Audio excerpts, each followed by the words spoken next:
89.5 Subic Bay Radio. Alright, you heard Kuya Paul Sapiera. Sabi niya makinig daw kayo lagi sa Morning Brew, 89.5 Subic Bay Radio. Pero hindi na morning no? Ano na ngayon? Laugh out loud. Tama ba ako? Yeah. Lunch,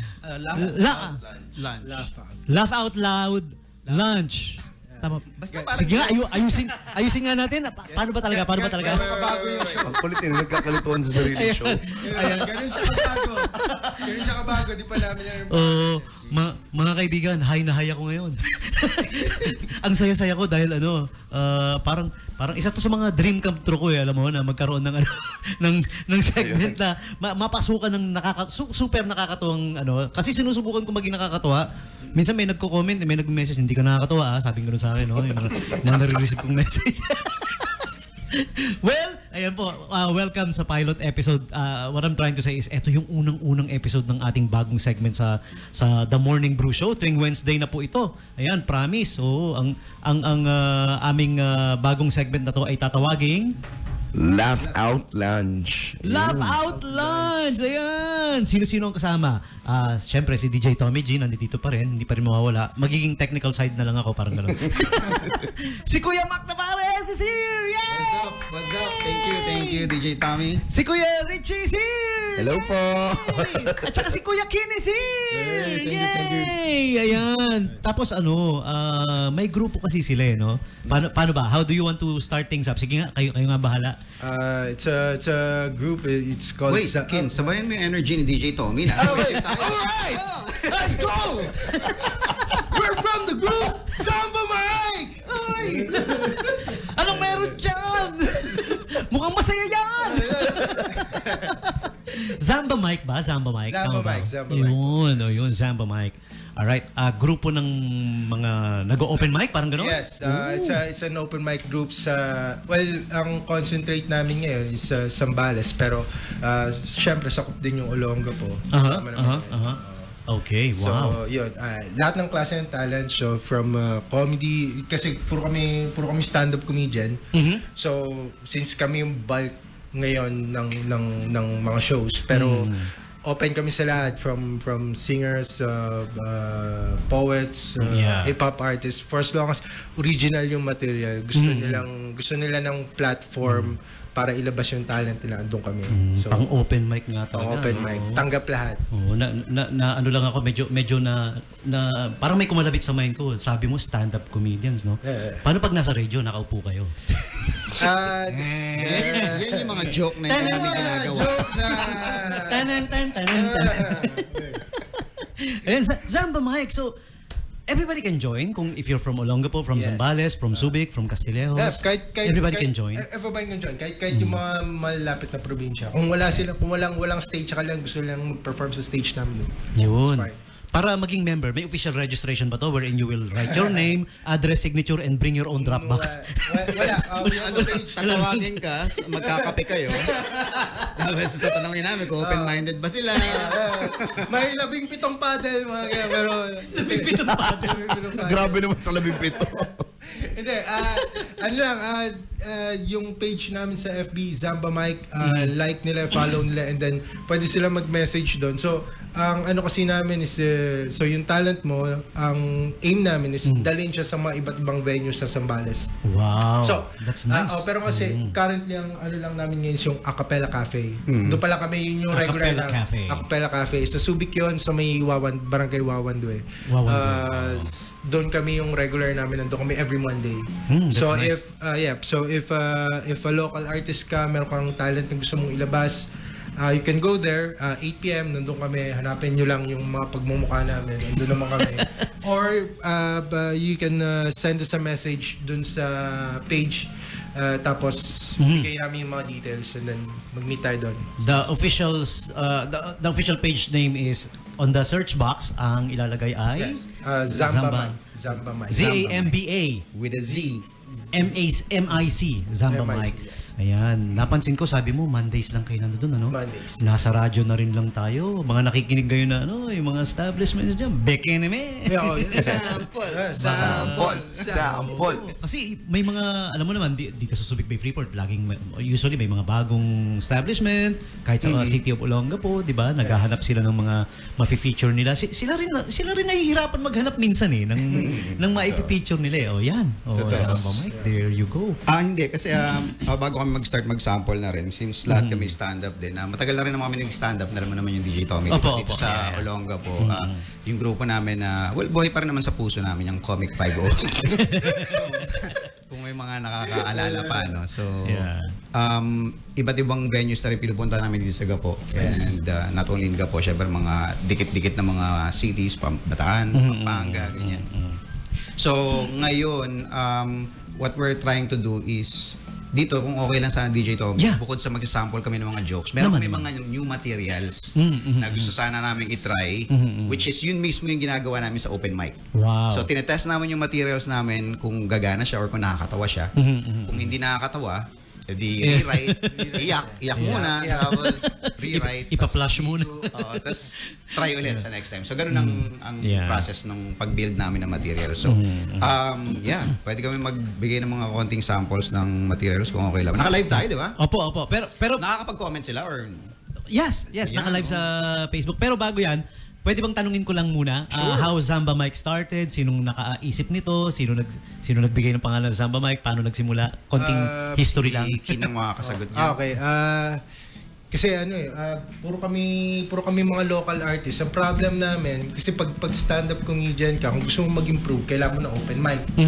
Ang problema namin, lahat ng mga open mic nasa Manila. So, ang doon, medyo mahal eh. Tsaka mahirap Pamasahe actually. pamasahe, oras lahat. So, tapos ang stage time mo lang doon, 3 minutes, 5 minutes. So imagine, ubusin mo yung 4 hours mo, 5 hours mo, tapos yun lang yung So parang naisip ko, why not magkaroon dito malapit? Kasi, kumbaga, parang andito na rin halos lahat ng buhay namin, andito yung trabaho namin, andito lahat. So, why not sa malapit? Tapos ang is, and then binrot up ko sa kanila, and then ang suggestion, but comedy lang? But hindi lahat? Kasi, para pag comedy, tayo lang nanonood eh. Hatak tayo ng iba, sige. So yan, parang in-open namin sa lahat. Then, kasi hindi lang kami. Feeling namin, hindi lang comedy yung ganun eh. Feeling namin may mga ibang artist din na nasa ganong sa amin na magsisat ka lang pag may event. Lang ba yung set mo doon? Yung pinractice mo lang sa loob ng bahay. Na never mo na-practice sa harap ng tao. Kahit man lang 2, 3 na nakaharap sa'yo. Hindi mo pa na-practice sa'yo. So, sa open mic, hindi naman ganun karaming tao rin nanonood. Minsan, may 2-3 tables lang. Pero kasi it's different. It's a different feel kasi. Pagka yung pinaperform siya sa harap ng tao na hindi mo kakilala. Doon na-improve yung art mo. So, and it's also, hindi lang siya para makapag-perform ka. It's also an opportunity rin na, kasi yung gusto mo i-promote yung sarili mo, take videos, yung pictures habang ginagawa yon. So, yun din. Yung open mic namin, yun yung parang doon ka pwedeng gym, parang ganyan. Parang gym mo, take pictures, take videos, yun yung pang-post mo sa social media mo. So parang siya, parang hindi gym, studio, lahat andun. So para sa'yo, para ma-improve ka as an artist. Natutuwa din ako na ginagawa nyo to kasi aminin naman natin na dito sa lugar natin, it's not that big pa no? Hindi pa ganoon. Kasi bakit? Hindi naman kaila sa inyo na nag-MC ako sa mga events. Sa mga events na nag-MC ako, like yung mga bazaars, minsan there are days na open mic siya. Walang sumasali. Pero siguro hindi naman natin masabing walang may kakayanan. Baka meron, kaya lang hindi pa ganoon kasi hindi pa welcome thing sa kanila. Kaya minsan ang lumalabas yung MC, siya na yung nag-open mic.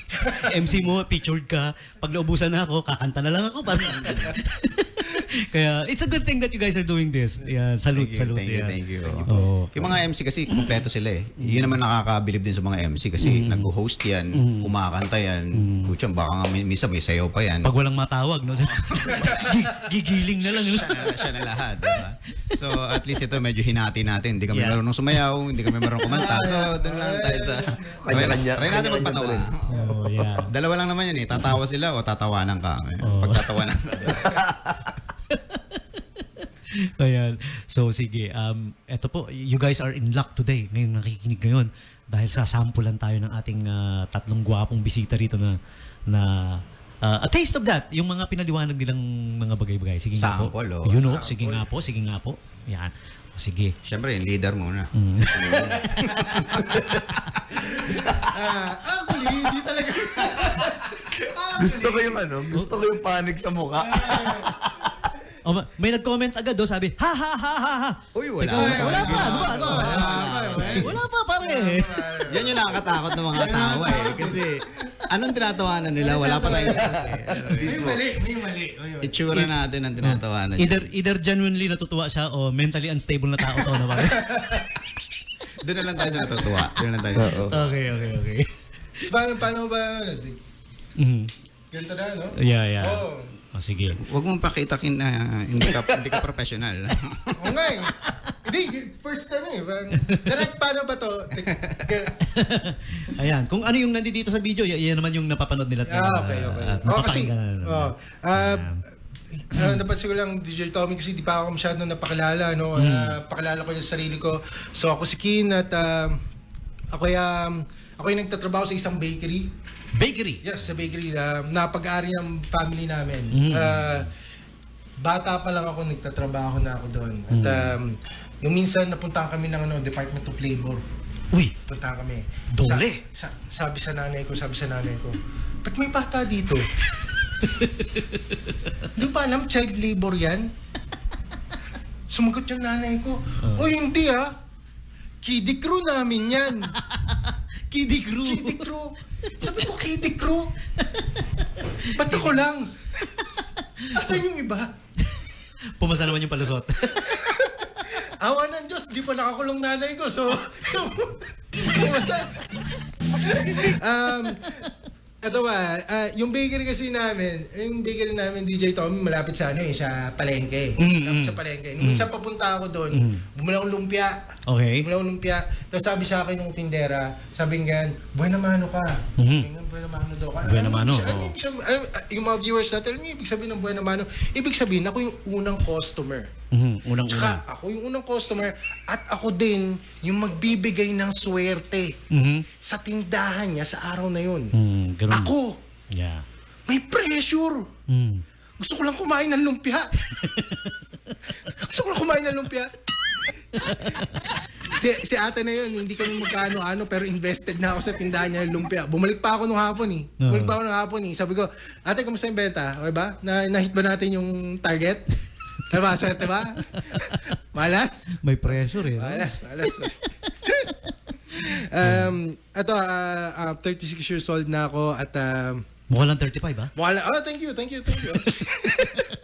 36 na ako pero I got into running kasi tumatakbo na ako kasi para makaiwas sa high blood. Yeah, that's good. Yeah, that's good. Tas bumili ako ng running shoes. Na-high blood ako lalo. Bakit? Mahal eh. Mahal.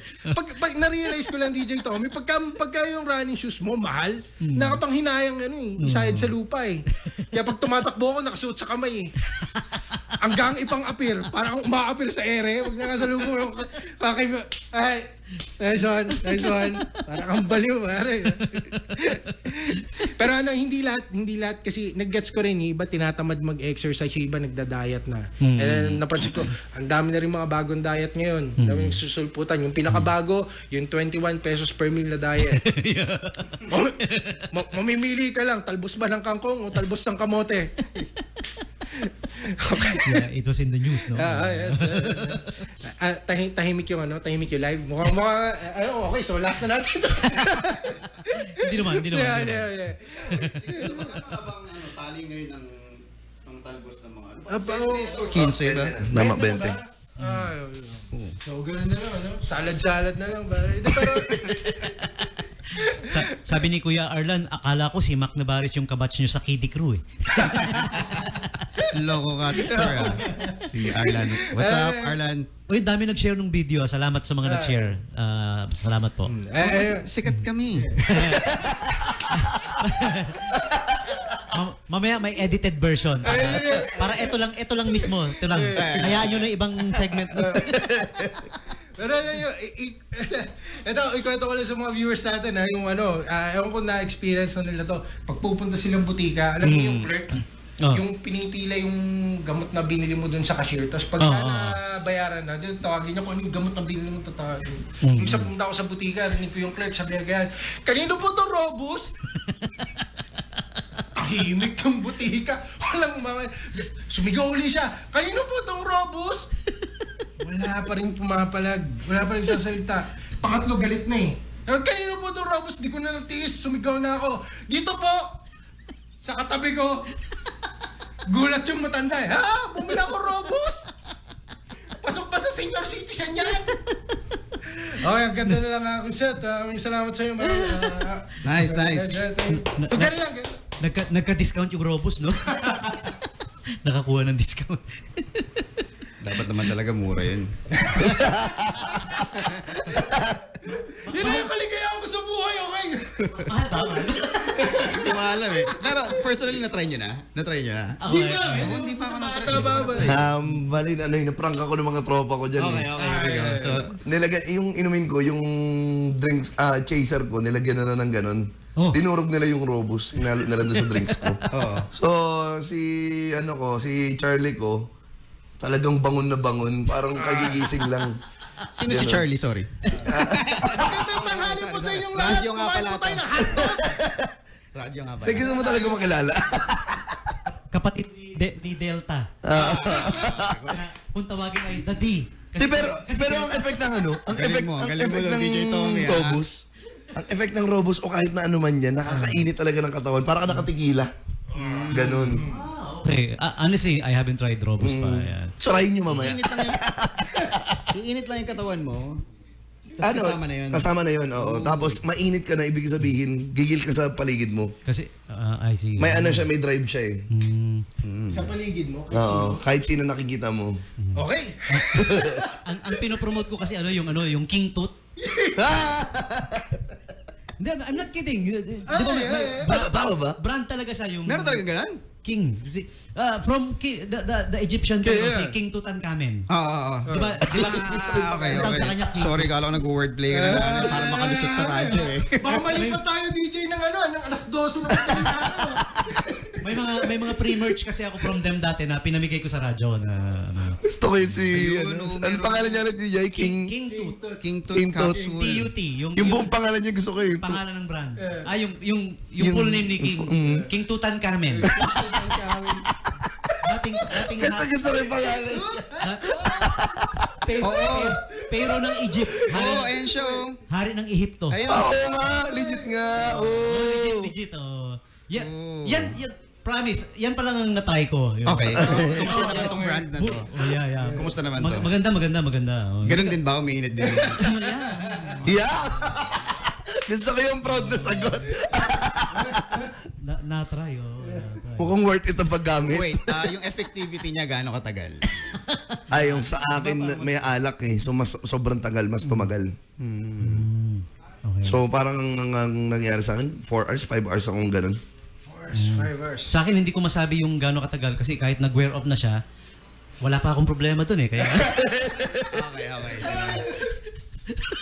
wear off na siya. Oo nga. Pa rin eh. Tricks. Parang effective pa rin. Nakikita ko pa. Sa radyo tayo. May nakabukol ba? Pangatlong tuhod ko yan kasi.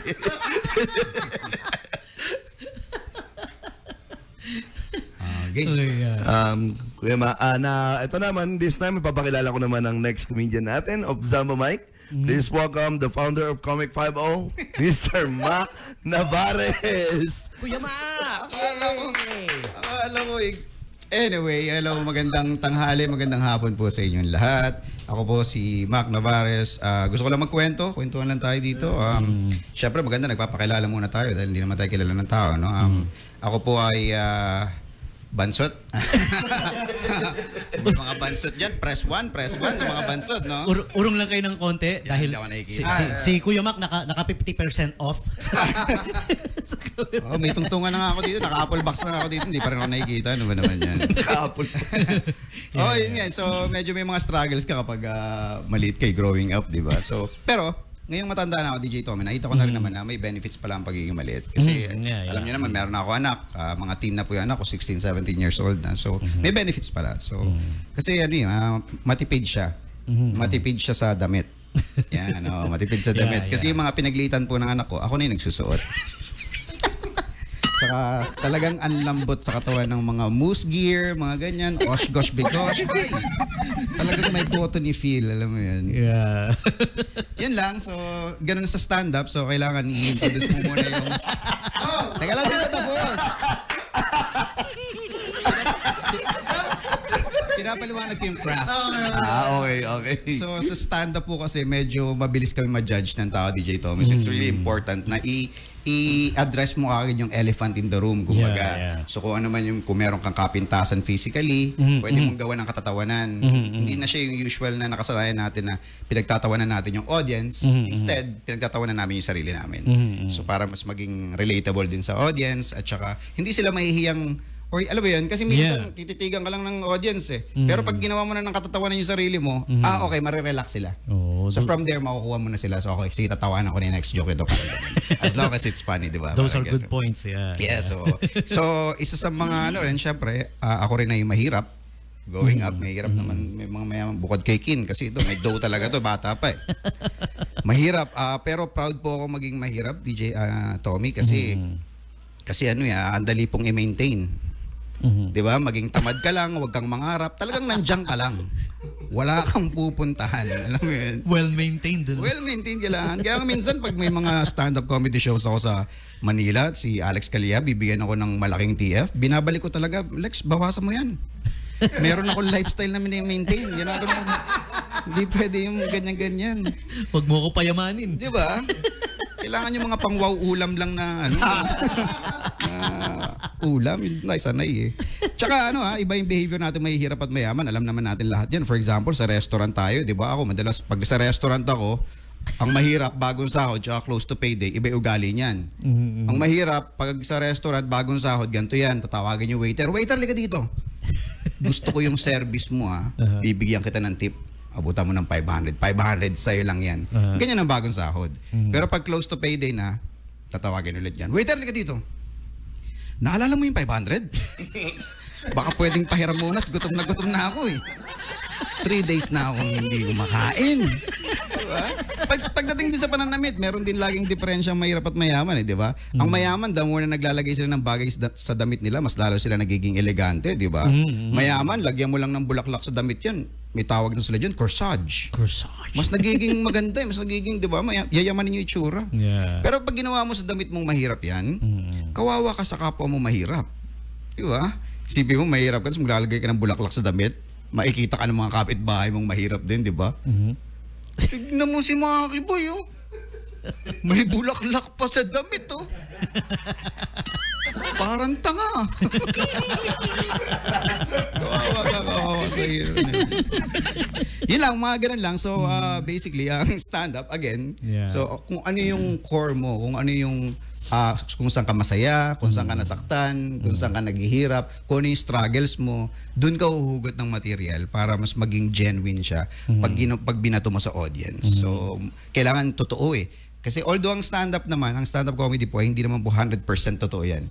So, laging merong exaggerated dyan. Hinahaluan namin ng hindi totoo. Pero, yung mismong core ng kwento or pinanggagalingan ng emotion ay totoo. Yun. So, dun mas nagiging nakakatawa ang stand-up. So, for whoever na nag-iisip na, ay, parang gusto ko i-try ang ano na yan. Kasi feeling ko nakakatawa rin ako pag sa inuman, pag lasing eh. So, you can always join us every Monday sa Acapella sa Subic, Barangay Wawan 2. Sige, yun lang muna. Anyway, kasi matagal-tagal. Meron pa tayong mga isang taon tayo dito, di ba? Ang kontrata natin. Lifetime contract. Maubos na tayo ng material. Oo, kailangan magtipid, Mangyayari dyan, linggo-linggo kami bago material. Oo nga, syempre bago natin isara kasi matatapos na yung show ng The Morning Brew eh. Pero babagsak ka ba? Sige, Sabihin yata si DJ. Excited. Nagpagpag lang ng kaba. Ayun ako nga po pala, si Trixie Corpez. And magandang umaga pa ba? Tama ba? O tanghali na? Noon time na. Oo, yun. Magandang tanghali sa inyong lahat, sa mga nakikinig dito sa 89.5. And gusto ko nga pala i-share sa inyong lahat na dito sa Olonga po o sa Subic is banda ako, vokalista ako ng banda.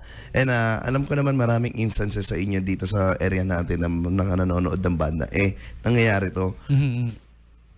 Kunyari mahilig kayong mag-request sa banda tapos hindi nyo alam kung magkano ibibigay yung tip.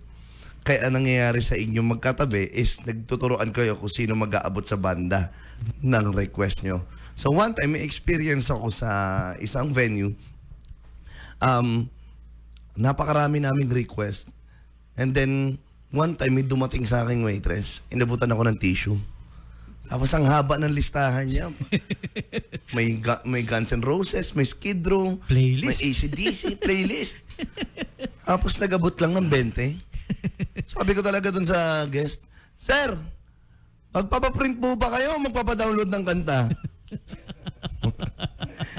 Then dagdag ko rin oo nga eh. Papa Papaburn, sir. Pinag-burn pa ba naman eh?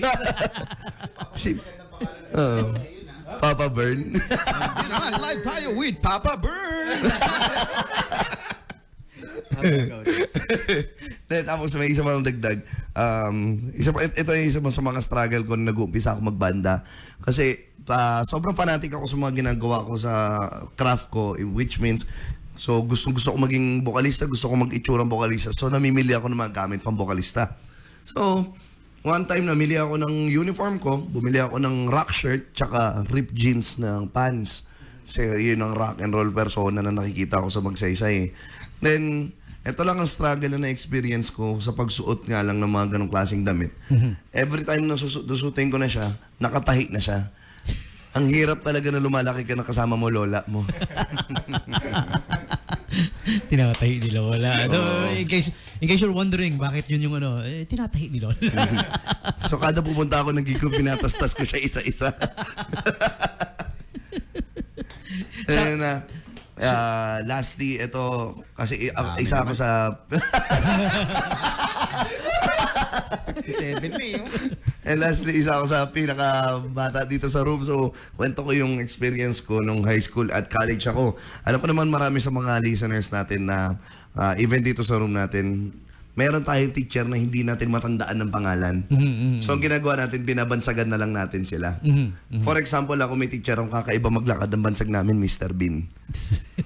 May isa kaming teacher, ang tipid ng bigotin, tawag namin sa kanya, Hitler.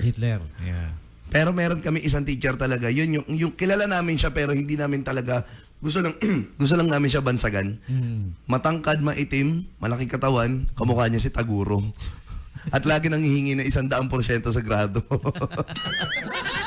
So maraming salamat sa inyo. Yun ang walang po pala Trixie Corpez. Buti na lang may laugh track. Mali yung ender. Shoutout nga pala kay Kuya Jeps Galion. Ayan, nasa Oy, live stream. Jeps, salamat. Ay, kay Jeps. May comment. Basahin ko ba yung comment niya? Yes, please. Sabi niya, reaction niya dun sa elephant in the room. Sabi niya, anong elephant in the room? Di ba maliit yung dapat mouse lang. Oo, mouse lang, pero may elephant chassis sa parte ng katawan ko. At alam mo yan kung ano, Jeps. Nakita mo na yan. Shoutout din kay Kuya Alan Interino. Sabi niya, Sir Jeps in the house, maximum rage, minimum wage. Yes, yan yung podcast namin. Yeah. Shoutout din kay Christian J. Dragon, DRGN, from Melbourne, Victoria daw. Yeah. Ayun Pai, shoutout sa boss ko, si Christian J. Hi po sa inyo. Salamat sa pag-join sa atin, kahit sa live stream man lang. Yeah. Ayan. Antabayanan niyo po to ha, tuwing Wednesday na to. Lagi na tuwing Wednesday dito Tambayan sa namin si 89.5. Pwede ba kami mag-promote din ng... Naman, sige po, go ahead. Na, pagtapos na. Sige. Sige lang. Baka pagaling din naman kami pabalikin dito. Mas marunong pa sa akin yung mga ano na yun. Sige po. Yan. Wash out all love from Kabanggan, sabi ni Clayton Alferos. Oy, what's up, Clayton? Yan. Wow. Okay. Tapos, boss, yung lechon baboy, hindi pala yun yung laman or taba. Nakaka-high blood yung buto pala. Sabi ni Christian. Christian J. Yeah. Saan yan? Medyo ko tayo. Wala naman. Ano kaya yung ano niya? Context please. Mahirap tawanan para mamaya. Yun eh. Okay. Ayan. Anything else you guys wanna add to that? Yes. Maybe invite them. And then, since 1 minute na lang nangyari. Bilisan lang namin. Po-promote lang kami kung nakikinig pa kayo sa amin sa The Morning Brew with DJ Tommy. Meron po kaming show this coming September 20, 21, and 22 dito sa Olongapo. It's a stand-up comedy show with Alex Calleja and the Comedy Crew. So, ginagawa po namin to yearly. Si DJ Tommy lagi nanonood sa mga shows namin yan. So, ito yung tinatawag namin Laugh Trip Comedy Tour. So, every year pumupunta kami sa iba't ibang lugar para mag-show. So, ito na ulit siya. September na ulit. September 20, kami ay nasa Cork Room. SBMA, September 21 naman sa The Palace sa Magsaysay, and then Sunday, September 22 kami nasa Bruce Buddy sa Magsaysay din. So you can get your tickets via GCash, you can reserve seats via GCash 0966-5611-088. Ako yun, so Mark CN lang para ma-confirm nyo. And then, what else? Yun lang naman. So sana masuportahan nyo. Again, it's a stand-up comedy. Meron kaming mga 10 comedians with Alex Calleja to perform with those 3 nights. Yun. So kita-kits tayo. Puntahan nyo lang ako, Mac Navares, kung meron kayong questions about sa seat reservations. Yun lang sa akin. Thank you. Zamba Mic. Yung open mic namin sa Zamba Mic, every Monday, 8 p.m., usually, pero 9 kami usually nag-start ng show eh.